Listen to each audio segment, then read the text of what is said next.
Sinong nakakarinig sa inyo dito tungkol sa River of Euphrates? The River of Euphrates. So, mga kapatid, makikita natin dito na napakaganda ng imahe ng ilog na ito. So, biblically speaking, mga kapatid, unang-una to binanggit dito sa the book of Genesis, dito sa chapter 2, verse 14. Babasahin natin sa King James Version. And the name of the third river. Okay, so apat na river kasi ito, mga kapatid.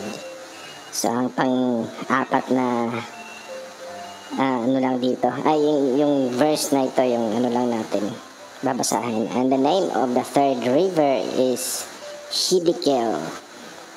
That is it which goeth toward the east of Assyria. And the fourth river is Euphrates. So, papansin natin dito, may mga naririnig na tayong mga kwento ngayon tungkol sa River of Euphrates. Mapapansin natin sa panahon natin, may tinatawag tayong Ilog of Euphrates. Hindi naman tumbok talaga na ito yung ilog na ito yung tinutukoy sa Genesis. Pero ito yung magsilbing fulfillment pa rin sa prophecy. Kasi wala namang ibang tinatawag na River of Euphrates sa buong mundo maliban lang sa nakilala natin ngayon. Kung saan man ito na naroroon. Kalimutan ko lang yung lugar exactly saan ito banda sa present natin na lugar ngayon. Dito sa verse sa Revelation chapter 16 verse 12. May prophecy na naman dito, mga kapatid. Sinasabi dito. And the sixth angel poured out his vial upon the great river Euphrates. So, ayan, yung anghel, binuhos niya yung dilubyo or disaster. So, ito ay simbolo lamang, mga kapatid, na ang ibig sabihin, ang ilog na ito ay magkakaroon ng hindi ka nais-nais na pangyayari. So ituloy natin pagbabasa.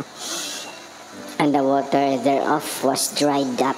So ayan, ang itsura niya, medyo pakunti ng pakunti yung tubig niya compare kanina.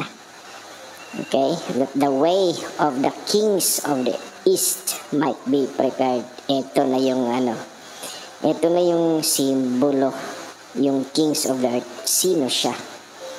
Or ano ba sila?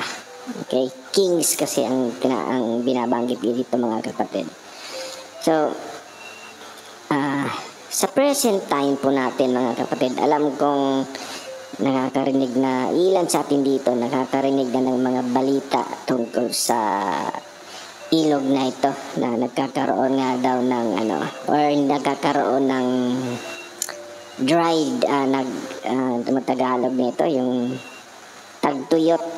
Okay, yung itsura niya, mga kapatid, parang ganito. Ayan.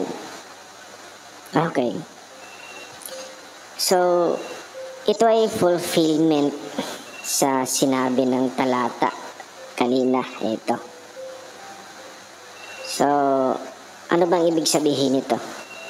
Ito yung niya Ito yung subject dito Kapag natuyo na daw kapag nagkakaroon ng tagtuyot sa ilog na ito, ibig sabihin may mangyayari.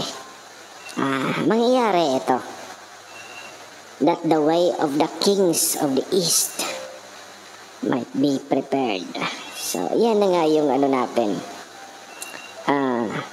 Pag-uusapan natin dito, medyo controversy itong pag-uusapan. Medyo malalim. Kings of the earth. So, ayan.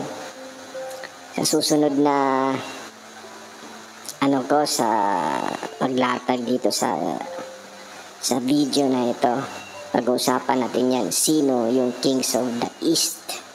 So mapapansin talaga natin na may magaganap na hindi maganda kapag nangyayari na ito. So alam naman po natin ngayon na nagaganap na ito ngayon, di ba? Search nyo sa Google, andun yung totoong itsura talaga ng River of Euphrates. Anong itsura niya ngayon? Kahawig dito mga kapatid, yung photo natin dito na makikita. Just leave heart reaction kung gusto nyo pang ipagpatuloy ang topic na ito mga kapatid. So God bless.